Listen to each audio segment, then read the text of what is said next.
Good morning and welcome to another Wine Steward video. Thank you for watching these silly little productions, and they're not too silly that you don't learn something, right? Something about what we're doing downstairs, upstairs, down the street. Yes, let's re-announce that this Tuesday, June 4th, we're going to take the Wine Steward Show on the road and combine forces with not only Sidetrack Bar and Grill, but also Primrose Bakery, where all three delicious entities will join forces to indulge you in a so-called walk-around tasting. So yes, we're going to use Todd's Bar and Grill, otherwise known as Sidetrack, as the venue. Some tables will be pushed aside to make room in that spacious setting for 90 of you. We'd love to have 90 sign-ups so that we can thank our vendors for their coming.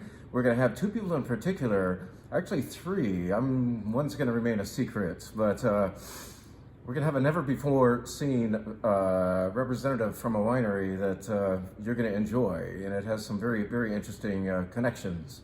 I will elaborate on that in our upcoming email.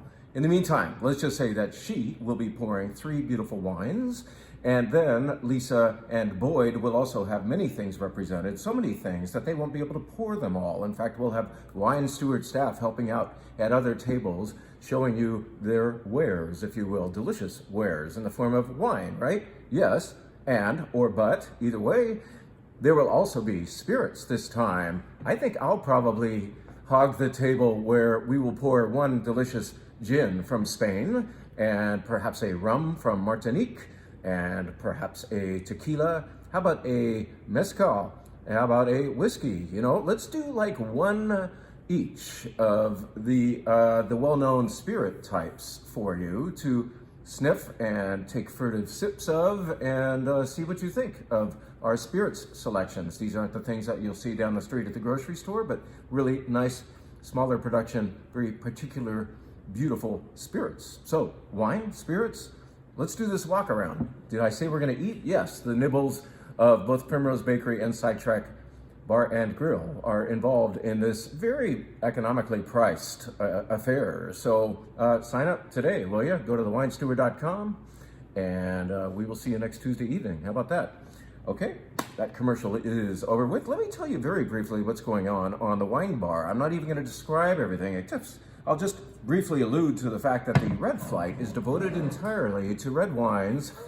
Is this red wines I can't pronounce? No, it's red wines that go beautifully in a glass shaped like this. This is one of our absolute, I would say it's actually our favorite wine glass. We believe that the proper glass makes a wine taste even better. And so why wouldn't we use the proper glass? So this is a great glass for Xinomavro. That's how you say that. This is the great red grape of Greece, or varietal, if you will, Xinomavro. And it is lovely in this glass. It behaves a little bit like a Nebbiolo from Italy, but this is really Greece's great red grape, Xinomavro, and that's how you say it. It smells very good. So all five red wines go very nicely in this Pinot Noir glass, including a Pinot Noir that we'll have at the end, but there will be a beautiful Cru Beaujolais and other things as well. So look forward to that. If you're in the red mood, we'll keep those reds cool for you since the weekend is going to be warmer. I like to serve my reds a little bit cooler this time of the year. So I digress. But the White Flight is devoted to whites from all over the place, including, I don't know, let's just tell you about one of them. How about this? This says nothing but Viognier on the front and a funny name, Garon, but it's actually from the Collines Bordaniennes of the Northern Rhone of France. And it acts a lot like a Condrieu. Condrieu is the greatest Viognier in the world, as grown in a little neighborhood of the Northern Rhone called, well, Condrieu, I just said. But that's the name of the place, and the great grape there is Viognier. Those wines automatically cost $60 and more. For Viognier, are you really going to spend that? Get a very Condrieu like Viognier from right next door to that vaunted wine region, little wine region, and spend less, because this isn't called Condrieu. It simply can't fetch that high price, but man, it's so pretty.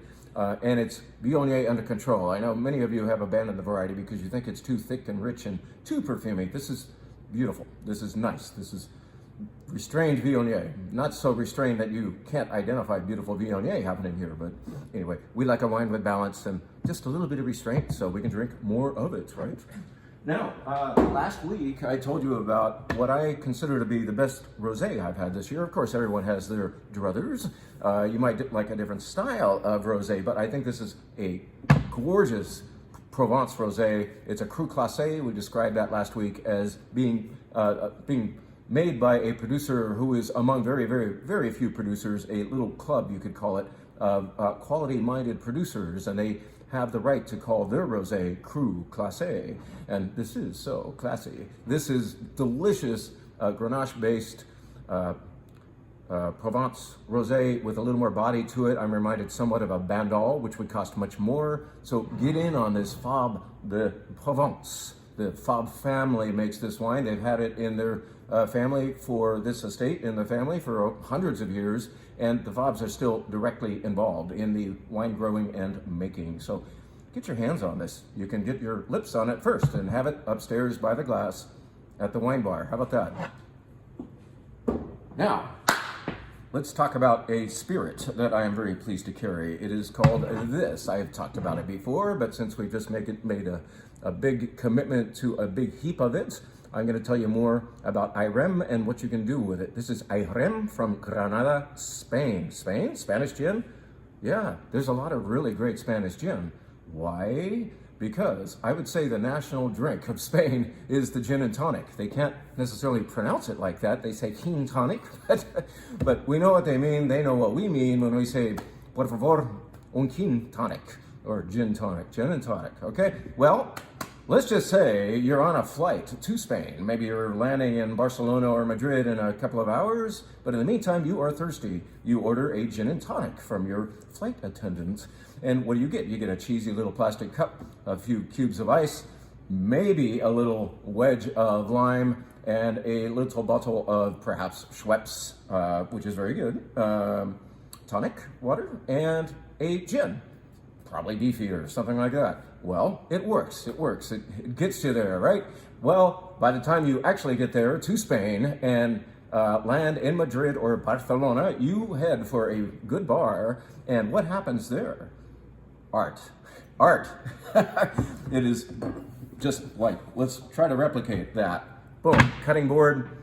What appears before you when the server asks you what you would like and you say, un gin tonic, por favor, is that, unusually, a goblet. Yes, a big glass. This is our almost retired Pinot Noir glass because we've gone into the New World Pinot Noir glass now, but this is a great glass for a Spanish-style gin tonic.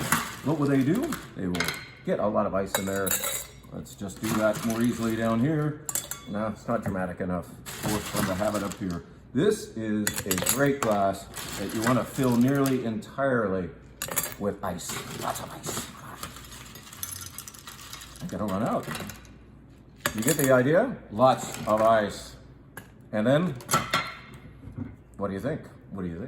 Irem gin, because Spanish gin is especially designed for the gin tonic. How about that much? No, how about that much? Okay, voila. Irem to the rescue. And then, what happens next? Well, of course, the lime, right? So let's give that a little slit crosswise, so that we can run it along the rim of this glass so that every tasty sip of this gin and tonic experiences some zingy lime on your lips. And then let's get the rest of the juice down there and just chuck in the whole piece of fruit, shall we? Now, this is what's cool. They don't stop with that. They will get their gear out. They might get juniper berries out. Let's do some of those juniper berries, yes. Okay, voila. And what else do we have down here? Aha, cardamom. This is frequently added to a Spanish gin and tonic. Cardamom, you know, the whole seed thing, not ground up. And what else? Ah, I got some cloves. Cloves. This is going to be a very fragrant gin and tonic, can't you tell?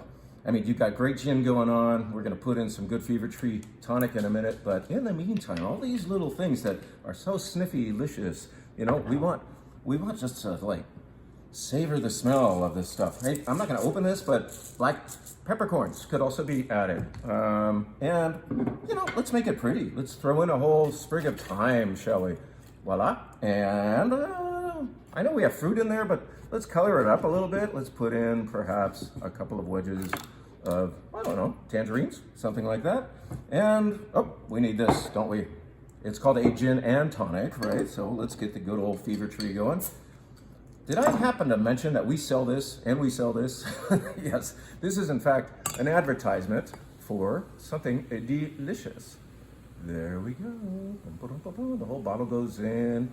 And Jose Andres once taught me how to make one of these, and his little extra touch was to float a little bit of gin on the top. You just can't have enough of that good Irem gin from Granada, Spain. So voila, here is a authentic gin and tonic as I've experienced it in Barcelona, Madrid, Calatayud, lots of places, rustic and modern. That is nice. Try this at home. See you soon. See you next Tuesday. Sidetrack. Boom, let's do it.